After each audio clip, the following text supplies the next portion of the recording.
इमरान मसूद एक कद्दावर नेता हैं। इमरान मसूद कांग्रेस के नेता थे, उनके पिताजी भी कांग्रेस के थे। आपको पता है कि इमरान मसूद पश्चिमी उत्तर प्रदेश में कांग्रेस के लिए एक स्तंभ थे, लेकिन कांग्रेस की हालत जो है वो तो किसी से ढकी छुपी है ही नहीं।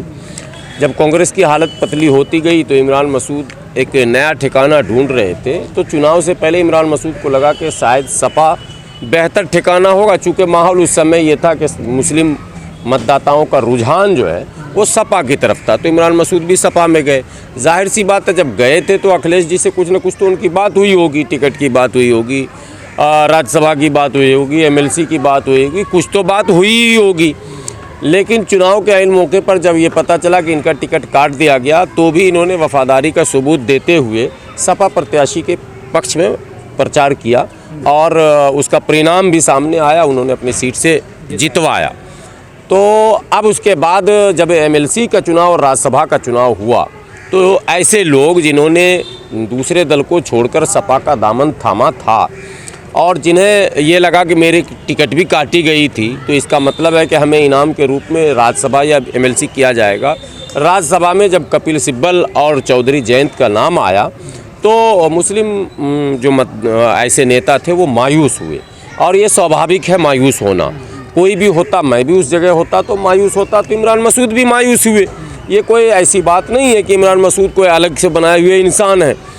उसके बाद राज्यसभा के जस्ट बाद MLC का मामला आया, उसमें भी आपने देखा कि कई नए नाम आए, लेकिन इमरान मसूद का नाम नहीं आया। तो जाहिर सी बात है कि इमरान मसूद वहाँ झंडा उठाने तो गए नहीं थे। इमरान मसूद का कद कोई झंडा उठाने का तो है नहीं। इमरान मसूद एक कद्दावर नेता, ख़ानदानी नेता है भाई, और पकड़ है, ये भी नहीं कि हवाई नेता, धरती पर उसकी पकड़ है। आवाम के बीच जनता से जुड़े हुए नेताओं में गिना जाता है इमरान मसूद को। तो इमरान मसूद ने देखा कि यहाँ तो हमारी राजनीति ख़त्म करने का जो है प्लान बनाया जा रहा, और सपा ने कईयों की राजनीति को ख़त्म भी किया। ये भी एक सच है, कड़वा सच है। दामन थाम के ही तो पता है किसका दामन थाम है। कांग्रेस का तो दामन उन्होंने थाम लिया। उत्तर प्रदेश में कहाँ पर? वही नसीमुद्दीन सिद्दीकी थे।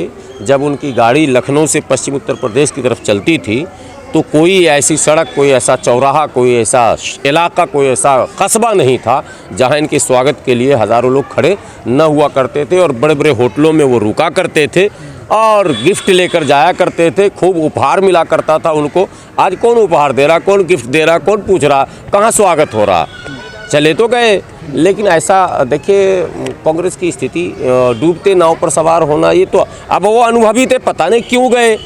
जितना सम्मान, जितना बड़ा पद और जितनी मैंने 12 मंत्रालय को आप देख रहे हैं अकेले एक सरकार में, तो बहुत बड़ी बात थी। पहली नाइंसाफ़ी तो मुसलमानों के साथ आपने ही किया। अरे 2-4 और मुसलमान को लगा लेते उसी में। बहन जी को कहते आपने हमें इतना दे दिया, 2-4 मुझे मत दो। अरे 1-2 बहुत है, बाकी दे दो, किसी और को राज्य मंत्री बना दो। इन्होंने किसी को आगे बढ़ने नहीं दिया साहब। लेकिन सवाल ये है गुलाम सरवर जी, अब मायावती पे आरोप लग रहा है कि वो सपा को तोड़ रही हैं। नहीं, तोड़ने जोड़ने की बात नहीं, कोई किसी को तोड़ता जोड़ता नहीं है।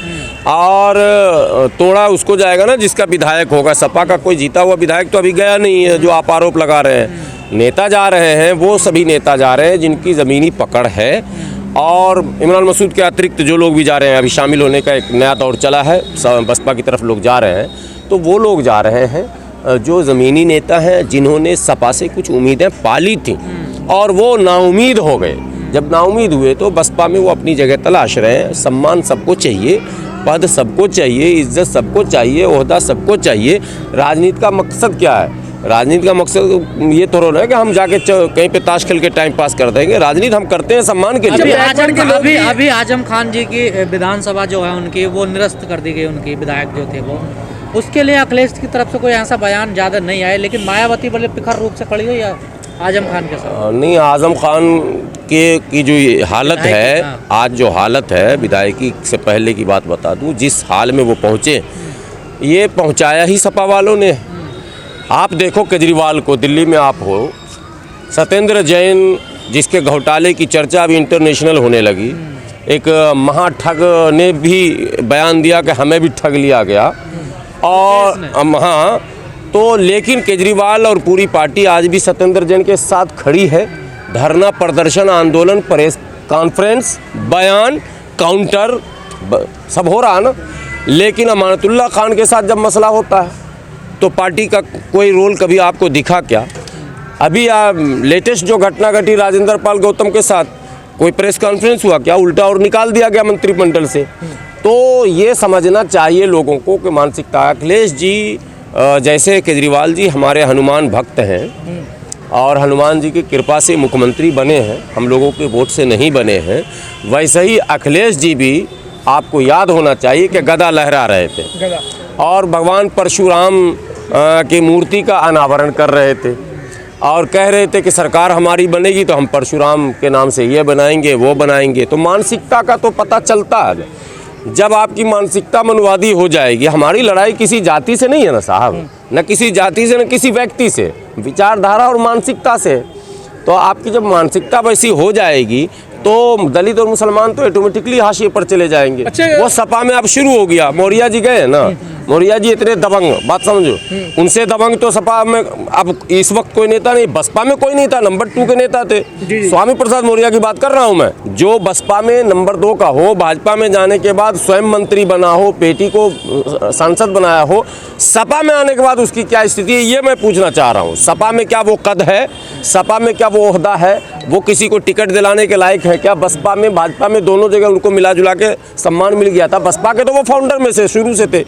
नहीं, मुसलमानों पर फेथ करती नहीं, इससे मैं सहमत नहीं हूँ। हम लोग शुरू से कोई सा भी इलेक्शन देख लीजिए बहुत नहीं, बस आप जिस पर भरोसा करते हैं या जिसको आप अपना समझते हैं उसके मन में क्या है ये भी समझने की ज़रूरत है आपको।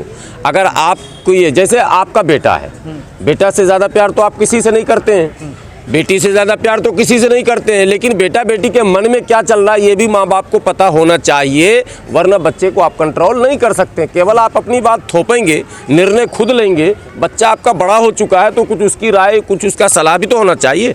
आपका मतदाता था मुसलमान, एक मुश्त वोट आपको दिया था। साहब काशीराम ने जब कहा कि दलित मुसलमान करो विचार, कब तक सहोगे अत्याचार, तो आप इलियास आज़मी आपके थे, बहुत सारे नेता आपके थे और आम मुसलमान सीधा जानता था कि भाई ये कम्बिनेशन ऐसा है कि ये हमको केंद्र तक पहुंचा सकता है, दलित मुस्लिम कम्बिनेशन।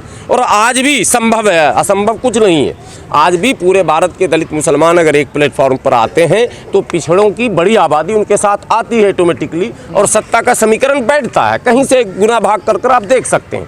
तो ये बात बहन जी को समझना चाहिए था।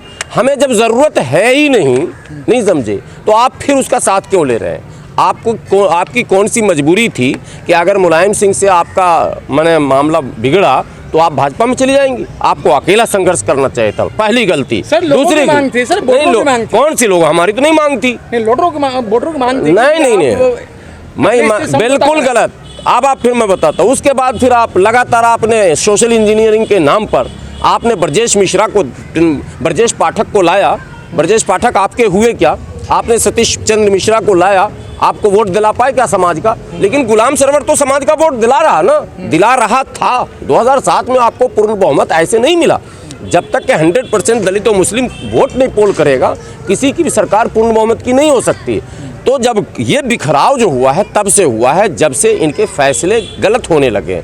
आज भी समय कुछ नहीं, जब जागा तब सवेरा। मैं तो फिर आप लोगों के चैनल के माध्यम से कहता हूँ, बहन जी को, आदरणीय बहन जी हमारे समाज की बहन है, पूरे देश को गर्व है कि एक ऐसी महिला हमारे समाज से जो 4 बार उत्तर प्रदेश जैसे बड़े राज्य के मुख्यमंत्री पद को सुशोभित की है। लेकिन अभी भी समय है कि वो बाबा साहब के बताए रास्ते पर आ जाएं। समाज कल्याण और समाज हित में मैं ये नहीं कह रहा हूँ कि आप ब्राह्मणों का विरोध करो, ब्राह्मणों को गाली देना ये अम्बेडकरवादी नहीं है। कोई अम्बेडकरवादी अगर सुबह उठे शाम उठे ब्राह्मण को गाली बकने लगे, समझ जाओ वो गलत आदमी है। हमारा किसी जाति और किसी समुदाय या हमारा मामला अपना है। हमारे पेट में दर्द है तो हमको जो कैप्सूल चाहिए वो हम खाएंगे कि नहीं खाएंगे। हम दूसरे के पेट की दर्द की बात नहीं कर रहे हैं। तो हिंदू मुस्लिम नहीं होता था, लॉ एंड ऑर्डर सबसे बेहतर था, वो सारी क्रेडिट उनको जाती है। बहुत सारे और ऐतिहासिक काम हुए हैं जिसे गिनाया जा सकता है, गिनाया जाता है। लेकिन एक बात जान लीजिए कि जब कह दिया गया कि ये 11,000 वोल्ट का तार है, इसको नहीं छूना है, जिसने भी इतिहास में उसको छुआ है वो बर्बाद हो गया है। आप फिर छूने क्यों गए? हमने कहा उससे आप दूरी रखिए। सैकड़ों वर्षों से जो समाज को चारपाई पे बैठने नहीं दिया जाता था, उसको बाबा साहब के संविधान के बदौलत और इन वोटरों के बदौलत, दिए गए मत के अधिकार के बदौलत गद्दी पर अगर बैठने का अवसर मिला है तो उसे नज़र बाबा साहब की तरफ रखनी चाहिए, उनकी तरफ नहीं जिसने बरसों सदियों जो है इनको चारपाई पर बैठने नहीं दिया। आप फिर वहीं जा रहे हैं, उसी व्यवस्था को बल दे रहे हैं। उन्हीं के माँ के नाम से कॉलेज खुल रहा, यूनिवर्सिटी खुल रहा। आपको पता है सतीश चंद्र मिश्रा कितने पैसे के मालिक हैं? अगर क्या हमारे समाज, मैं कहता हूँ राजनीति में सब कमा रहा, तो सब कमा रहा, सब कमा चुका है, सब कमा चुका है, सबके बैंक बैलेंस हैं। 20 साल से भारत की सदन में ये बहस हो रही है कि विदेश के बैंकों में, वो कौन सा बैंक है विदेश में? Swiss bank. वहाँ जो है इनके पैसे, उन्होंने लिस्ट लेकर, भारतीय जनता पार्टी 2013 की बात बता रहा हूँ मैं, तो लिस्ट बता दूंगा, मैं तो नेताओं का नाम बताऊँ, नाम किसी ने नहीं बताया, लेकिन इतनी बात तो तय है कि सबके पैसे वहाँ हैं। लेकिन किस दलित के पैसे हैं? बहन जी के शायद हो तो हो, क्योंकि बहन जी को अवसर मिला। अगर समाज के और लोगों को भी अवसर देते तो उनका भी पैसा चला जाता स्विस बैंक में। आप जाइए ना दलित बस्तियों में, देखिए ना स्थिति। तो धार्मिक दृष्टिकोण से अगर अकॉर्डिंग टू हिंदू धर्म, लक्ष्मी और गणेश का मतलब तो पूजनीय है ना हिंदू धर्म में, तो अगर आप धार्मिक दृष्टिकोण से देखेंगे तो वेद में है विद्या ददाति विनयम, विनया ददाति पात्राताम, पात्रतया धनमाप्नोति, धनात धर्म ततः सुखम। तो केजरीवाल जी को ये पढ़ लेना चाहिए था। अगर आपको हिंदू बनना तो पक्का बनिए ना, कच्चा क्यों बन रहे हैं? वेद कहता है कि अगर धन उपार्जन करना है, सुख शांति अगर प्राप्त करनी है तो आपको विद्यालय प्राप्त करना होगा, तो आप विद्यालय की ओर बढ़िए ना। आप तो कह रहे हैं कि हम नोट में छाप देंगे। अगर नोट में छापने से आप सब करोड़पति हो जाता तो फिर अभी आज ही कर लिया जाए। मैं भी करोड़पति होना चाहता हूँ, मैं तो कह रहा हूँ, समर्थन करता हूँ। तो ज़रा सा टाइम पीरियड बता दीजिए केजरीवाल जी कि कितने साल में अगर लक्ष्मी जी और गणेश जी की तस्वीर छप जाए नोट पर तो 6 महीने में, 1 साल में भारत जो है सब सारे गरीब अमीर हो जाएंगे, तो हम लोग समर्थन कर देते हैं। सर, ऐसा नहीं है सर, विद्या मार्ग है, ये धर्म के अनुसार भी। अब आप आ जाइए सामाजिक दृष्टिकोण से। सामाजिक दृष्टिकोण से हमारा देश जो है वो सेकुलर डेमोक्रेटिक है। यहाँ उन तमाम प्रतीकों और चिन्हों से हमें बचने की आवश्यकता है जिससे किसी विशेष समुदाय की प्रभुत्व का झलक नजर आए, और इससे झलक नजर आएगा। एक तीसरी बात बता दूं, लक्ष्मी और गणेश की तस्वीर होगी, दारू के अड्डे पर जाएगा, मीट के दुकान पर जाएगा, वो पैंट के पीछे लेकर बैठेगा। अब क्या मतलब हिंदू धर्म का इतना बड़ा अपमान आप कर रहे हैं? केजरीवाल का पलक नहीं होता, शॉट हो गया, तार हिल गया सर। IIT होल्डर, हाँ तो तार हिल गया है। धर्म पढ़िए तब धर्म की बात कीजिए। आप IIT है तो आप क्यों धर्म की बात कर रहे हैं? दूसरों को करने दीजिए ना, धर्म की बात धर्म के लोग करेंगे ना। दोनों चीज़ें मतलब आप गेम दोनों सारा खेल आप ही की तरफ रहेगा। बिल्कुल नहीं, जनता मूर्ख नहीं है, रोटी खाती है तो इतना तो अकल सबको। सिक्के के दो पहलू हैं। आज के युग में न आज का युवा पढ़ता है, लिखता है, देखता है, सोशल मीडिया पर एक्टिव है, दुनिया देख रहा है। देखिए दुनिया मुट्ठी में है, ये आपके हाथ में है ना, पूरी दुनिया है। आप संकीर्ण बनाना चाहते हैं, आप 200 साल 500 साल पुरानी वाली सोच लाना चाहते हैं, वो आज के युवा नहीं करेंगे। आज के युवा अपनी मुट्ठी में दुनिया रखे हुए हैं, देखते हैं। लेकिन सरवर जी रुकिए सरवर जी, आप लगातार कहते रहे हैं कि EWS जो आरक्षण है वो गैर संवैधानिक है, लेकिन सुप्रीम कोर्ट ने आज फैसला आया, उन्होंने कहा संवैधानिक है। सुप्रीम कोर्ट का फैसला सर्वमान्य होता है। अयोध्या में भी जो फैसला आया आपको पता है फैसला कैसा था, सर्वमान्य हुआ, सबको स्वीकार करना पड़ा। भारतीय संविधान के अनुसार सुप्रीम कोर्ट के आदेश को चैलेंज करने का रास्ता यहाँ पर नहीं है, ठीक है। और जो विधि विशेषज्ञ वो बताएंगे, लेकिन मैं आज भी कहता हूँ कि EWS असंवैधानिक है, गैर कानूनी है। भारतीय संविधान के अनुसार आर्थिक आधार पर किसी को आरक्षण नहीं दिया जा सकता है, वो सामाजिक व्यवस्था है। इससे पहले हाथरस की घटना में आपने देखा होगा, पूर्व प्रधानमंत्री स्वर्गीय चौधरी चरण सिंह के पोते, पूर्व केंद्रीय मंत्री के बेटे और वर्तमान में एक दल के राष्ट्रीय अध्यक्ष जयंत चौधरी गए थे हाथरस। पुलिस ने किस तरह से पीटा था वो वीडियो तो आपने देखा होगा ना, कोई कार्रवाई नहीं हुई। यही तो लड़ाई है। आप बैनर देखिए ना, सेव कॉन्स्टिट्यूशन। मामला तो खतरा यहाँ है ना, सब जगह मनमानी हो रहा, संवैधानिक व्यवस्था को ख़त्म किया जा रहा। मतलब आपने हमारा अपमान किया, हम सिर्फ रोष प्रकट करने सड़क पर जा रहे हैं ना, हमने लाठी डंडा आगजनी तो नहीं किया, हम रोष प्रकट कर रहे हैं जो कि संवैधानिक है। आप हम पर डंडा चला रहे हैं। मूर्ति पर काली कौन सकता है, वो कौन लोग?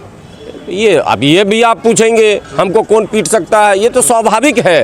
बाबा साहब का जो दुश्मन होगा, जो उनके विचारों का दुश्मन होगा, जो उनके मैंने जिस व्यवस्था की लड़ाई हम लोग लड़ रहे हैं उसका जो दुश्मन होगा वही ये काम करेगा ना भाई, और कौन कर सकता है।